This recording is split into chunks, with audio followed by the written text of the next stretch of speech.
Deuteronômio 11, a partir do verso 10, Deuteronômio 11, a partir do verso 10, que é quando você se torna sócio de Deus, quando você entra em sociedade com o Senhor. Sabe, isso é a parte mais importante das nossas vidas. Se você tem um Senhor como sócio da sua vida, irmão, você tem tudo. Sabe, o problema é que nós deixamos o Senhor por último, mas se Ele for primeiro nas nossas vidas, nós vamos ter tudo. Deuteronômio 10, a partir do verso 11, perdão, é 11, 10. 11, 10. Deuteronômio 11, 10. 11, tá 10, 11. 11, 10. Diz assim: porque a terra que passais a possuir não é como a terra do Egito, de onde saístes, em que semeáveis a vossa semente, com o pé arregáveis como a uma horta. Mas a terra que passais a possuir é terra de montes e de vales. Da chuva dos céus beberá as águas. Terra de que cuida o Senhor vosso Deus. Os olhos do Senhor vosso Deus estão sobre ela continuamente, desde o princípio até ao fim do ano. Verso 13. Se diligentemente obedecerdes aos meus mandamentos, que hoje vos ordeno, de amar o Senhor vosso Deus, e de servir o Senhor de todo o vosso coração e de toda a vossa alma, darei as chuvas da vossa terra seu tempo, as primeiras e as últimas, para que recolhais o vosso cereal, o vosso vinho e o vosso azeite. Darei erva no vosso campo aos vossos gados, e comereis e vos fartareis. Essa é a promessa de Deus para mim e para você. Aqui está falando de Canaã, uma terra, um lugar geográfico. Mas hoje a nossa Canaã é a terra da promessa, a promessa que Deus tem para as nossas vidas. Nós estamos entrando na nossa Canaã. O que é a nossa Canaã? É a terra das realizações, é a terra que o Senhor nos prometeu. O Senhor te prometeu cura, você vai ter cura. O Senhor te prometeu prosperidade, vai ter prosperidade. O Senhor te prometeu restauração, você vai entrar na sua Canaã, você vai ser restaurado. Agora, o que Deus está fazendo conosco nesses dias? Deus está mudando a nossa mentalidade. Sabe, você é o que você diz, você é o que você come, mas você é o que você pensa também. Então Deus está mudando a sua mentalidade. Aquele povo tinha mentalidade do quê, irmãos? Escravo. 400 anos como escravo no Egito. A mentalidade deles era de escravo. Deus está mudando a mentalidade. A mentalidade agora é de alguém que é livre. Sabe, irmãos? O escravo, ele não define para onde ele vai, ele só obedece à voz do seu Senhor.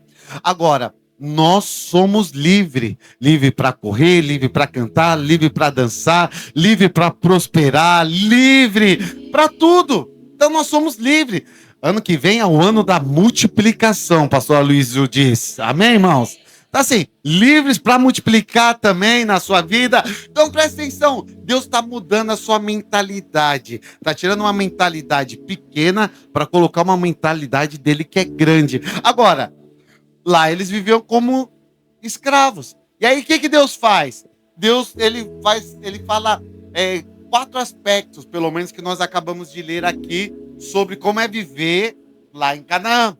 O primeiro tem uma diferença gigantesca entre a vida que Deus tem para você, Canaã, e a vida que você vivia no mundo, no Egito, como escravo. É muito diferente, irmãos. Os princípios são diferentes. Então não se vive em Canaã como se vive no Egito. Não se vive na terra da promessa como se vivia no mundo. É totalmente diferente uma coisa da outra. Segundo, é uma mudança que começa em abrangência. No Egito, presta atenção, eles tinham hortas, eles plantavam. E aí eles regavam com o pé. Então, irmãos, você já viu algumas novelas antigas, alguns filmes antigos, que eles iam trabalhar na terra? O que eles faziam na terra? Daqui o Marcelo, que é agrônomo, ele não sei para que é, mas tem um motivo aí. Eles pisavam os pés com a terra, amém? Aí eles iam trabalhando muitas vezes, não sei se é para arar o solo, mas eles iam trabalhando com os pés. E aí, então, quando eu estou trabalhando com o meu pé, eu estou olhando para onde, irmãos? Para baixo. Uma visão limitada. Eu não consigo ver nada. palavra de Deus diz que aqueles que esperam no Senhor, eles vão renovar as suas forças, mas eles são como águias. Então, agora a minha visão não é mais para o chão, a minha visão não é mais limitada. Está dizendo que na terra de Canaã é uma terra que é uma abrangência maior, é terra de montes e de vales, é algo superior, superior ao que eu vivia no Egito. Deus tem coisas superiores para a tua vida ainda. Você precisa aprender a olhar dessa maneira. Deus tem montes e vales para você. Eu quero liberar uma palavra assim, estou sentindo no meu coração essa palavra. Talvez você está aqui, você já perdeu muito na sua vida e você pergunta assim: pastor, por que eu perdi? Você está se perguntando para Deus, por que eu perdi certas coisas na minha vida? Sabe por que é? Porque o que você viveu foi limitado, teve um limite. Quando chegou no limite, parou. Mas Deus está te convidando hoje a entrar na sua vida, fazer uma sociedade com você e fazer com que você veja de outra forma. Agora o chão, agora a terra não é o limite, agora o seu limite é o céu, ou seja, o seu limite é muito maior agora. Então creia que Deus vai fazer grandes coisas na sua vida. Terceiro, Deus está estabelecendo uma parceria. Então Ele está falando: olha, eu vou dar as águas no tempo certo, eu vou estar com você do começo ao final do ano. Deus está falando: eu não vou te abandonar, eu vou estar no começo, mas eu vou estar comemorando com você também no final. Eu vou estar todo o processo. Você está falando: pastor, o processo é muito difícil, é muito demorado, mas saiba, o Senhor está com você em todos os tempos, o Senhor está com você em todas as horas, até o final, até você ver a realizar na sua vida. E o quarto é que você precisa entender: você quer o Senhor como sócio na sua vida? Só que você é o sócio majoritário ou minoritário? Você é o minoritário. Por quê? Porque Ele é a fonte de todo poder, toda grandeza. O Senhor é o Senhor, Ele é o nosso Salvador, Ele é o nosso Senhor, Ele é o nosso Rei. Então nós somos um sócio minoritário que estamos a serviço do sócio majoritário, que é o Senhor. Mas eu quero te contar uma boa nova. Mesmo você sendo minoritário, sócio minoritário, Deus não requer nada de você. Deus está pronto para abrir as janelas do céu sobre a tua vida e te abençoar. Sabe, Ele fica com ônus. O bônus é todo seu. O ônus foi a morte de Cristo na cruz. O bônus é você que tem. Qual que é a consequência disso? Primeiro, cereal. Para que é o cereal, irmão? Sustento, alimento. Deus vai te sustentar, Deus vai dar provisão para você. Segundo, vinho. Por que o vinho? Vinho aponta para alegria. Nós seremos o povo mais feliz, mais alegre da face da terra. Agora, pastor, tem como estar em alegria endividado? Não, por isso que o Senhor vai entrar com providência. Pastor, tem como ficar alegre com enfermidade? Não, por isso que Deus vai curar. Deus vai produzir alegria no seu coração. E por último, a consequência, azeite. Azeite fala da unção.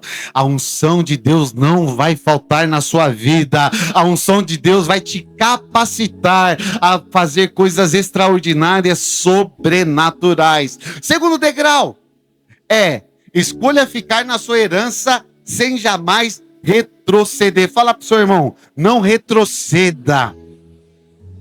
Sabe, irmãos, é muito ruim quando nós retrocedemos.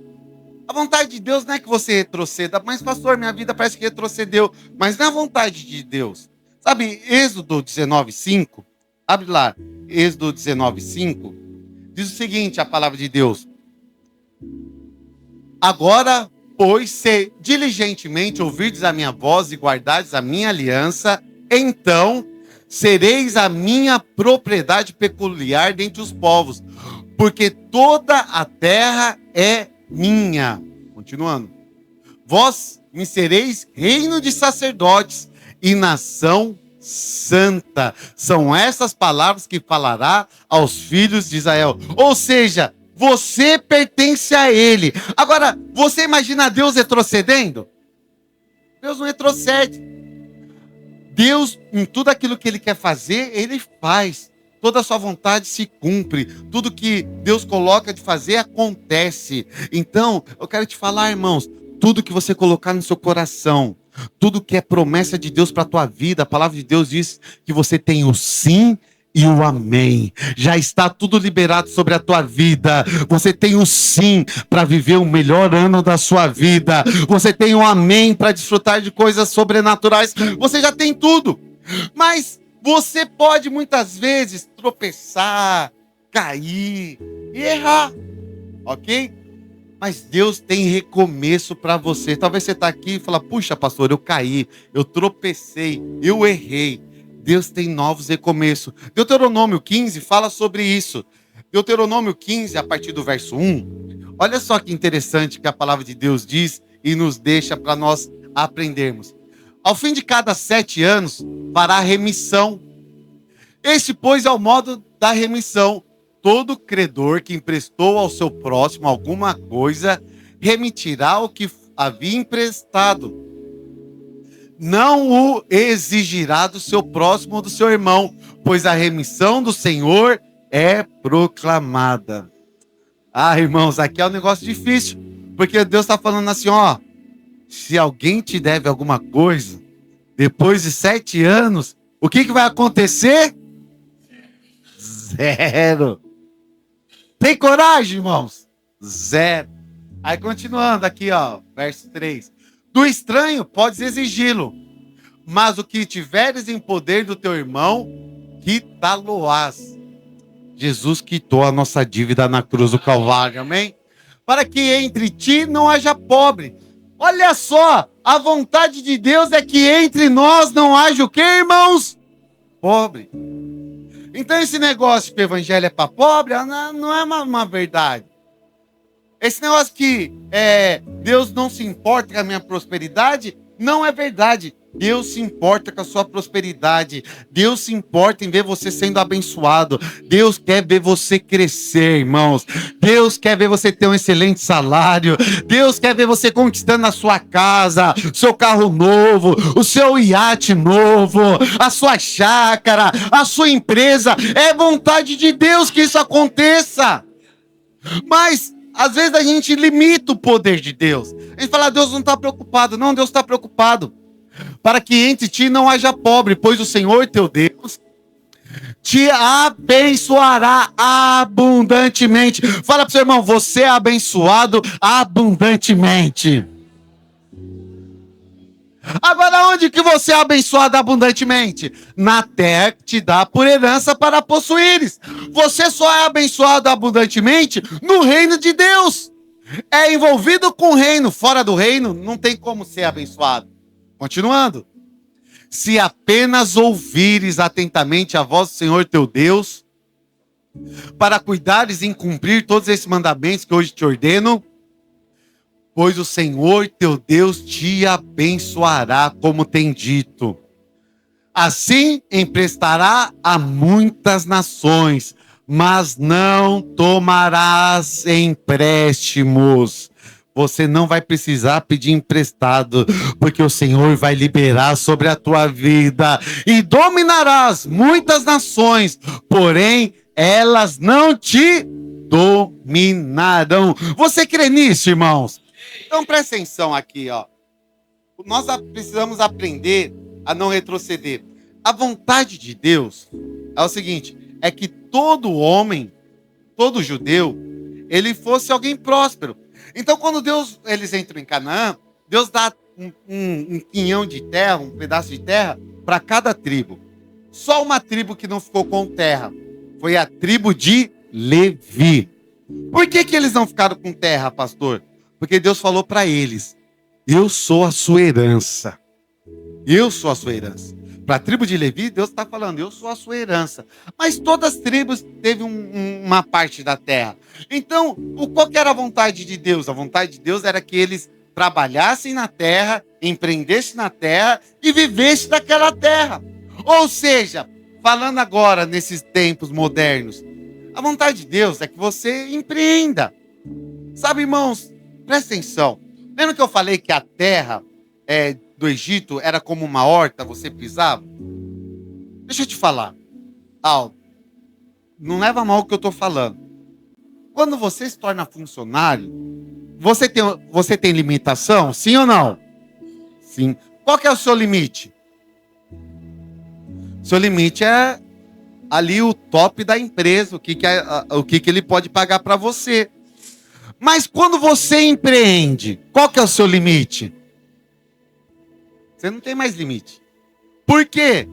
Porque Deus é o seu limite agora. O céu é o seu limite. Ah, pastor, mas muitos empreendedores quebram. Não, é verdade. Não estou falando que não quebram. Mas então a vontade de Deus para você é que você cresça, é que não tenha ninguém que te limite. Deus não quer entulhar os seus poços. Deus não quer colocar uma visão limitada para você. A vontade é que você cresça, que você avança, que você prospere. Mas pode ser que você nesse trabalhar aí de você tá trabalhando para alguém, você se sinta confortável. Você ganha um excelente salário. Você está vivendo bem. Não tem problema nenhum em relação a isso, irmãos. Estou falando para você sair do emprego, não. Não tem problema. Só estou falando que Deus te chamou para você ser livre, para você não depender de ninguém. Não, pastor, mas na minha empresa eu tenho um 13º. Tudo bem, mas no reino dos céus, você pode ter o 14º, 15º, 16º, 17º, 18º. É tudo de acordo com a sua conquista. Então, assim, às vezes a gente tem uma mente limitada. Deus quer tirar essa limitação da nossa mente. Mas aí o que acontece? Às vezes não dá certo. As coisas não deram certo. Deus dá uma nova chance. Ao final de 6 anos, no 7º ano, Deus libera. Eu quero declarar sobre a tua vida, irmãos. Esse será o ano da remissão da sua vida. Sabe, porque Jesus nos comprou. Se você está endividado, sabe, não é que você não vai pagar a dívida, pague as suas dívidas, mas Deus vai te dar graça para você sair disso. Deus vai te dar sabedoria, Deus vai prover recursos para você, Deus vai te dar unção para que isso aconteça. Creia nisso. Então eu não posso viver além daquilo que Deus me chamou para viver. Se Deus me chamou para viver com muito, por que eu vou me contentar com pouco? Por que eu vou me limitar? Para de se limitar, irmãos. Deus tem coisas melhores e maiores para a tua vida. Então ele está falando o seguinte aqui. Olha, se por acaso você tropeçou, você errou, eu vou dar uma nova oportunidade para você. Eu declaro, esse é o ano da restituição. Então é o ano de Deus liberar coisas que foram perdidas em nossas vidas. Quero declarar, todas as oportunidades perdidas sobre a tua vida, Deus vai te restituir agora. Deus vai liberar sobre a tua vida. 3º degrau, não coloque limite na prosperidade. Uma vez que eu sou funcionário, a minha prosperidade está limitada. Limitada ao quê, pastor? Não, está limitada àquele salário que você tem na empresa. E essa não é a vontade de Deus. A vontade de Deus não é que você viva com 2.000, 3.000. Não, essa não é a vontade de Deus. Deus tem muito mais do que você sonha, muito mais do que você enxerga. Você sabe, irmãos, quando eu fico olhando, assim, eu acho que a questão dele, o comportamento dele é muito ruim. Mas, cara, quando você vai ver a vida do Neymar, eu acho muito fantástico isso. Porque ele, muito jovem, tem muitas entrevistas dele, pode procurar na internet. Ele, o pai dele, a mãe dele, dependiam de cesta básica. Cesta básica. Eles viviam de cesta básica. E tem uma entrevista dele, quando pequeno, o pai dele falando, que eles davam um dízimo da cesta básica. Então eles pegavam a cesta básica, pegavam uma parte, levavam para a igreja para distribuir para outras pessoas. Olha só, dízimo não é só dinheiro. E se você for olhar o quanto ele ganha hoje, irmão, qual é a fortuna dele? O que é isso? É uma mente, é uma visão, é uma unção, é um dom, é um talento. E aí você vai entender o seguinte. Ele é crente, se diz crente, mas você vai entender o seguinte. Deus tinha muito mais para ele. Você concorda que Deus tinha muito mais para ele? Só que o que aconteceu com ele? O dinheiro, a fama, o sucesso, tirou ele. Nós estamos falando aqui sobre riqueza, existe a riqueza que te aproxima de Deus e a riqueza que te afasta. Infelizmente, talvez ele não soube, talvez agora a maturidade vai mudar um pouquinho, Mas você concorda que era para ele ter sido eleito o melhor jogador do mundo várias vezes? Você concorda comigo? Era. Mas por que que não foi? Por quê? Aí você olha no contraponto. Você olha o Kaká, que não tem o talento que ele tinha. Muito bonito, mas não tem o talento que ele tinha. Foi eleito o melhor jogador do mundo. Não sei se você sabe, Kaká ofertou o troféu de melhor do mundo para a igreja. Ele era da Renascer, ele ofertou para a igreja o troféu de melhor do mundo. Mas por quê? Porque ele entendeu que foi Deus que colocou ele ali. Olha a diferença que você tem de um do outro. Então, a riqueza não subiu a cabeça para um, para o outro, às vezes subiu a cabeça. Agora, o que eu quero dizer para você? Uma pessoa que vivia de cesta básica, hoje tem helicóptero, iate, casa, coleção de carro, tem um dos maiores salários do mundo. O que é isso, irmãos? É Deus entrando na vida e Deus abençoando. Quando Deus entra na sua vida, a sua vida é transformada. Tudo muda na sua vida. A perspectiva, a lente de visão, como você enxerga essas coisas, tudo vai mudar na sua vida. Êxodo 21, a partir do verso 1, a palavra de Deus diz o seguinte, aqui, sobre isso que eu estou te falando. São estes os estatutos que lhes proporás. Se comprares um escravo hebreu, 6 anos servirá, mas ao sétimo sairá fogo, de graça. Se entrou solteiro, sozinho sairá, e se era homem casado, com ele sairá sua mulher. Se o seu senhor lhe der mulher, ele der à luz filhos e filhas, a mulher e seus filhos serão do seu senhor, e ele sairá sozinho.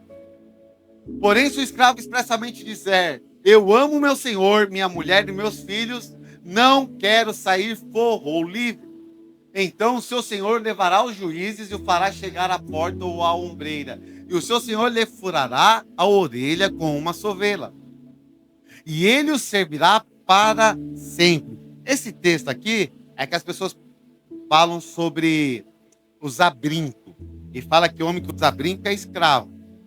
Aqui tem dois modos de você enxergar isso aqui. Mas vamos lá. O que acontece aqui?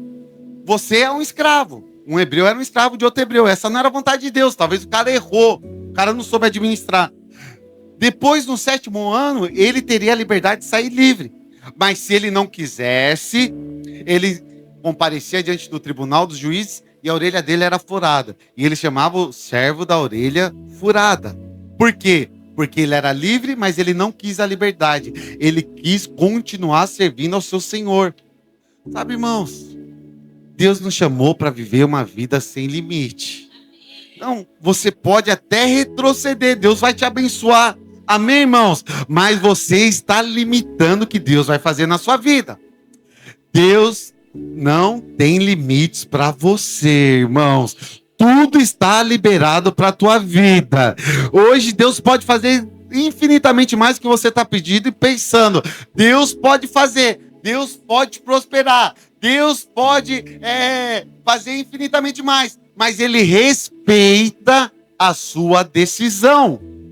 Ele respeita você não querer se envolver com o reino dele. Ele respeita você não querer ser mais abençoado. Ele respeita você não querer viver o melhor. Ele respeita você não querer viver os dons do Espírito Santo. Ele respeita tudo. Mas saiba, Deus tem mais para a tua vida.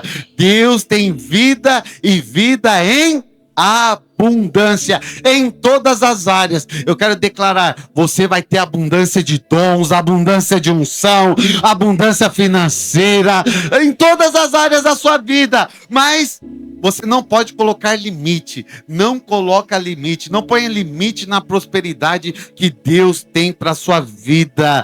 Você é livre para prosperar. Amém, irmãos? Quarto degrau.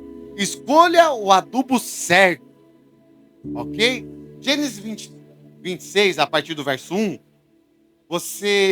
aqui esse texto é poderoso. Deus chega e fala com Isaac. Abraão era pai de Isaac. Quando Abraão passou por fome, ele desceu para o Egito. Ele foi para o Egito. E ele teve algumas consequências no Egito. Mas aqui, Isaac está na mesma postura agora, a mesma posição. sobrevindo fome à terra, além da primeira vida nos dias de Abraão, foi Isaque a Gerar, avistar-se com Abimeleque, rei dos filisteus. Apareceu-lhe o Senhor e disse: não desça ao Egito. Sabe, irmãos, às vezes Deus vai nos impedir de retroceder, de fazer coisas, porque se você voltar atrás, praticamente vai ser um caminho sem volta para você. Deus falou: não vai para o Egito. Ô Isaac, Abimeleque, seu pai venceu Abimeleque. E ele falou que ele não queria nada de Abimeleque. Não desça para o Egito. Eu sou aquele que te supre. Eu sou o seu Deus. Eu vou te guardar. E aí ele diz o seguinte: não desça ao Egito. Fica na terra que eu te disser. Habita nela e serei contigo e te abençoarei.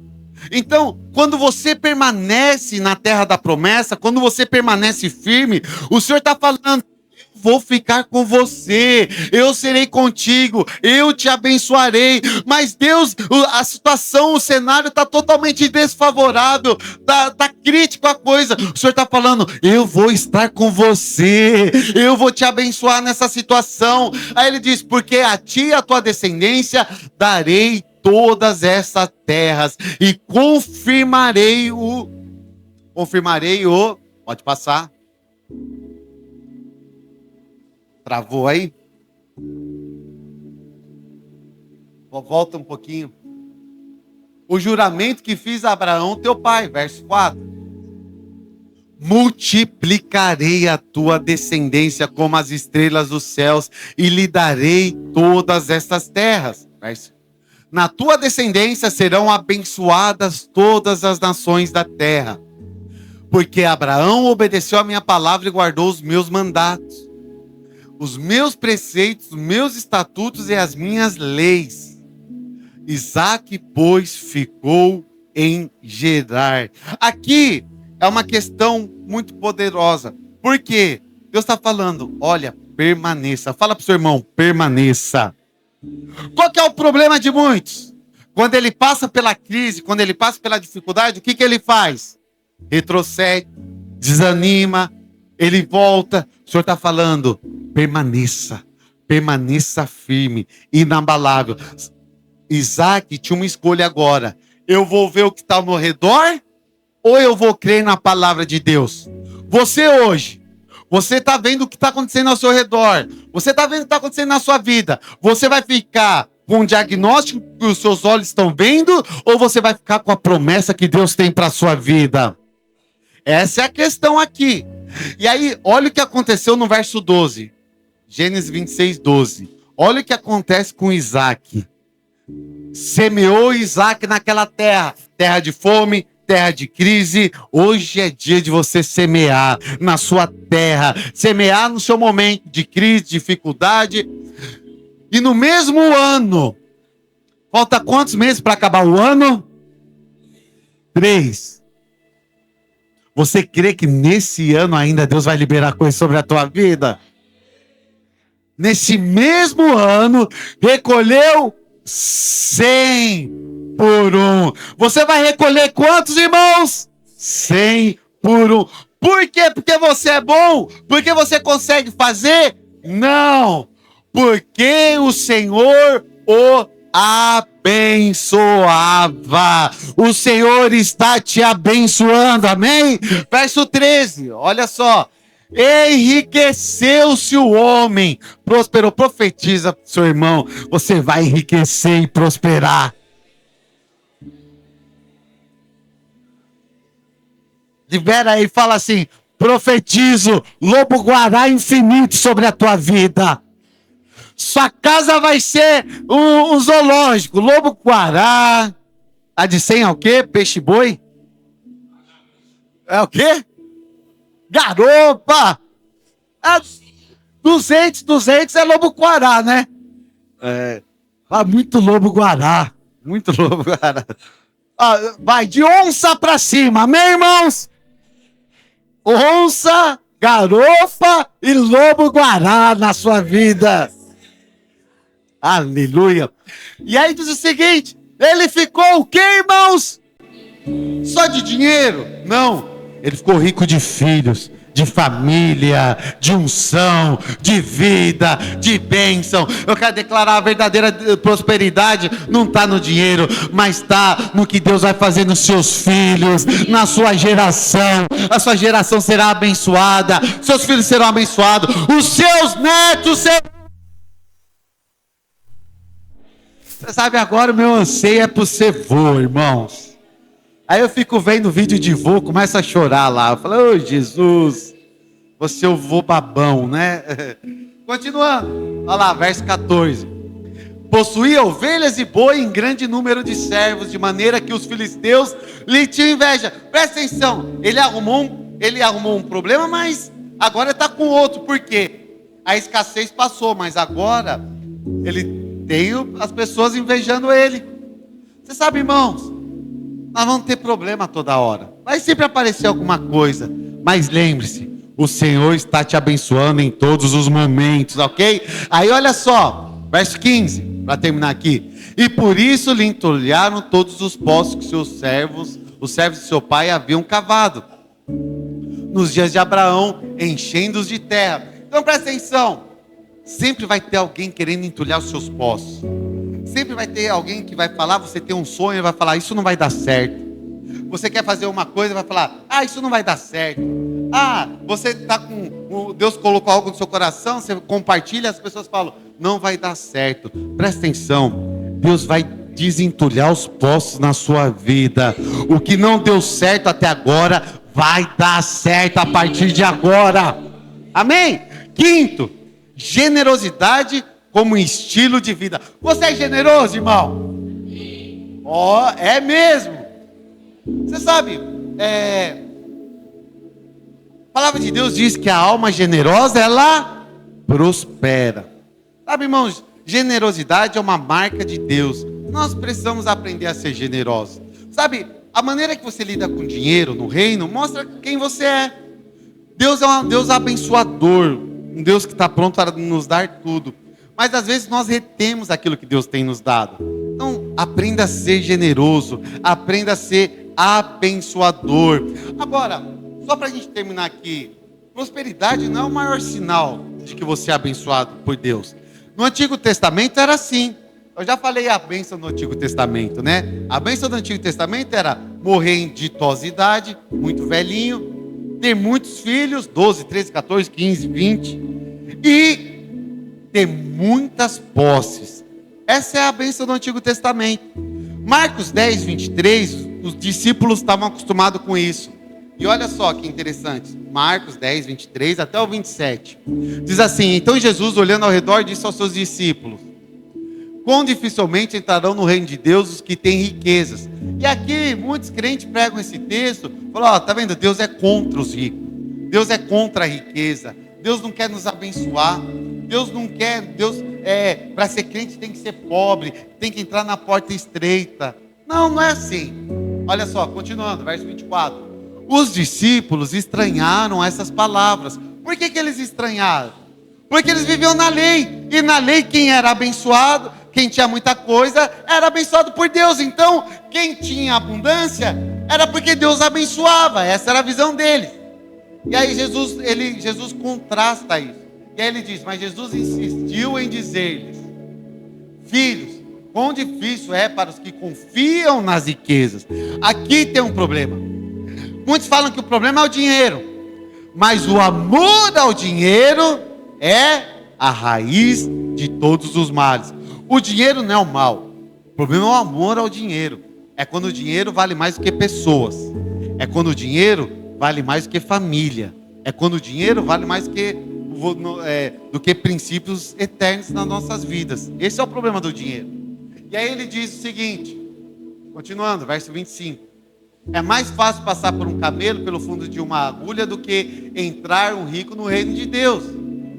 Eles ficaram sobremodo maravilhados, dizendo entre si: então, quem pode ser salvo? Verso 27. Jesus, porém, fitando neles o olhar, disse: para os homens é impossível, contudo, não para Deus, porque para Deus tudo é o que, irmãos? Possível. Deus está falando que para Ele tudo é possível. Sabe, irmãos, o bom é ser salvo rico. Amém, irmãos? Aleluia. Amém. Ninguém ama a pobreza, irmãos. Desculpa. Nós passamos por pobreza. Mas nós não amamos pobreza. Nós não idolatramos pobreza. Porque o diabo veio para roubar. Ele veio para destruir. Nosso Deus veio para te dar vida e vida em abundância. É que a gente acostuma com viver num ambiente assim. E aí a nossa vida não muda. Mas Deus está mudando essa chave na sua vida. Então a natureza de Deus é nos abençoar. A palavra de Deus diz que se nós formos infiéis, Deus permanece o quê, irmãos? Fiel. Deus abençoa os justos e os injustos. Os crentes e os ímpios. Então Deus é um Deus generoso. Deus é um Deus abençoador. Seja generoso. E o sexto degrau é seja fiel. Ok? Deuteronômio 16, a partir do verso 16. Estou finalizando aqui. A palavra diz o seguinte: 3 vezes no ano, todo varão entre ti aparecerá perante o Senhor teu Deus no lugar que escolher, na festa dos pães asmos, na festa das semanas e na festa dos tabernáculos. Porém não aparecerá de mãos vazias perante o Senhor. O Senhor está falando o seguinte: todo o povo vai vir diante de mim. Só que eles não vão vir com mãos, o que, irmãos? Vazias. Vazias. Verso 17. Cada um oferecerá na proporção. Repete comigo: proporção. Você sabe, irmãos, a nossa oferta tem que ser a proporção daquilo que nós temos. Por que a oferta da viúva chamou a atenção? A questão não está no valor, está no coração. Ofertar é muito difícil, irmão. Porque dízimo é 10%, está lá. E oferta? A nossa oferta deveria ser maior do que o nosso dízimo. Porque oferta fala de coração. Oferta não tem limite. Para quem não tem limite, a oferta não tem limite. E para quem a oferta não tem limite, Deus também não tem limite no liberar. Ok? Então, a oferta... eu vou te falar, o princípio da oferta é milagre financeiro. Oferta é multiplicação sobre a tua vida. E aí ele diz o seguinte: que vai ser na proporção que possa dar, segundo a bênção que o Senhor, seu Deus, lhe houver concedido. Sabe, eu tenho um testemunho. Eu sempre dei dízimo do que eu queria receber. Eu nunca dei dízimo do que eu recebia. E era engraçado, porque Deus sempre aumentou meu salário. Era um negócio assim, sobrenatural. Eu arredondava sempre para cima. Por exemplo, eu ganhava 3.500. Aí eu falava assim, meu dízimo era de 400. Às vezes de 500, porque era o que eu queria ganhar, não era o que eu ganhava. Eu dava o dízimo do que eu queria ganhar, porque é uma questão de fé. Irmãos, passava 2, 3, 4, 5, 6 meses. Eu ia pegar meu salário, Deus abriu uma porta aqui, abriu uma porta ali. Eu tirava aquilo que eu estava dizimando. Mas por quê? Porque é uma questão de fé, é uma questão que eu fiz, você não precisa fazer, eu fiz. Deus me abençoou de forma sobrenatural. E Ele está falando que é na proporção que Deus está te dando. Então, presta atenção em algo aqui. Quando você dá uma moeda para Deus, essa é a proporção que Deus está te abençoando. Quando você precisa ter essa revelação. Quando você vai ofertar, é na proporção daquilo que Deus está fazendo na sua vida. Então você precisa enxergar. Agora, isso é maravilhoso, porque se a oferta é na proporção que Deus está me dando, Deus quer me dar muito, sim ou não? Então sua oferta vai ser o quê? Muito. Darlene e Marcelo sabe. Lá em Goiânia, tem um rapaz que é dono de uma empresa. O pastor Aloysio sempre compartilha isso. O dízimo dele é 600 mil reais. Ele dá um dízimo anual, 600 mil. Irmão, você já parou para pensar você dar um dízimo de 600 mil? Porque é uma loucura na sua cabeça. Fala, meu Deus, o pastor vai fugir para Ilhabela com esse dinheiro.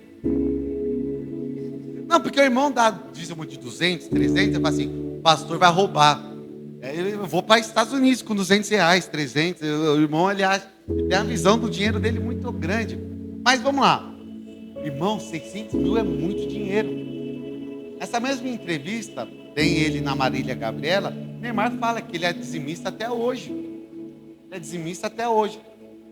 Mas ele entendeu o princípio. A vida dele, ele não vive a promessa, mas ele vive a abundância financeira.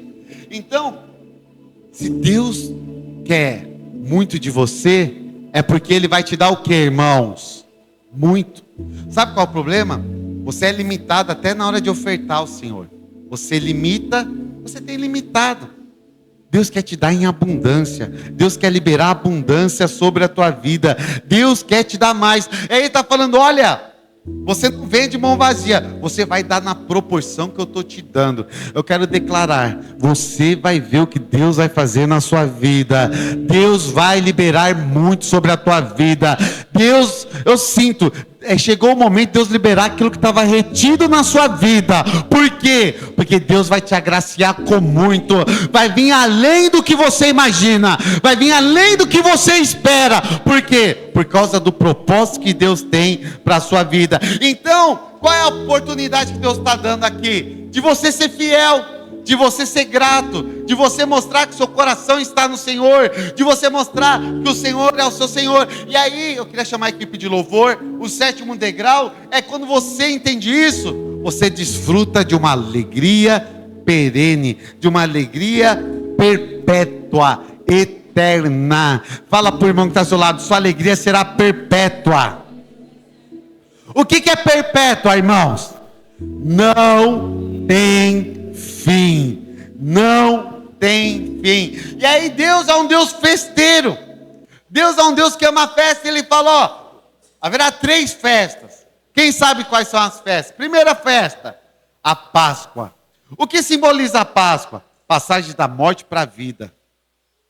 A Páscoa foi celebrada quando o povo ficou livre da escravidão, livre do Egito. Eu profetizo, chegou o tempo de Páscoa sobre a tua vida. Aquilo que é morte se tornará vida, aquilo que é a destruição se tornará edificação, aquilo que era pobreza se tornará riqueza na sua vida, a enfermidade se tornará saúde na sua vida. Então essa é a Páscoa. A segunda festa que nós temos é o Pentecostes. O que era a festa do Pentecostes? A festa do Pentecostes era a festa da colheita. Nós temos a festa da colheita. O que é a festa da colheita? É a comemoração daquilo que Deus fez sobre as nossas vidas. Era a comemoração e a prova do que Deus tinha liberado sobre a vida deles. Irmãos, na nossa festa da colheita, você vai olhar sua vida e falar: puxa, como Deus fez nesses últimos 3 meses do ano. Você vai viver o melhor trimestre da sua vida. Você vai olhar na festa da colheita e falar: puxa, eu estou abastado, eu tenho em abundância. Amém, irmãos? E a última era a festa dos tabernáculos. Então, o que era essa festa? Eles começavam a habitar em tendas. Por quê? Porque eles eram gratos pela proteção de Deus, proteção que Deus tinha dado a eles, por tudo que Deus estava fazendo na vida deles. Você crê nisso, irmãos? Fique de pé então, em nome de Jesus.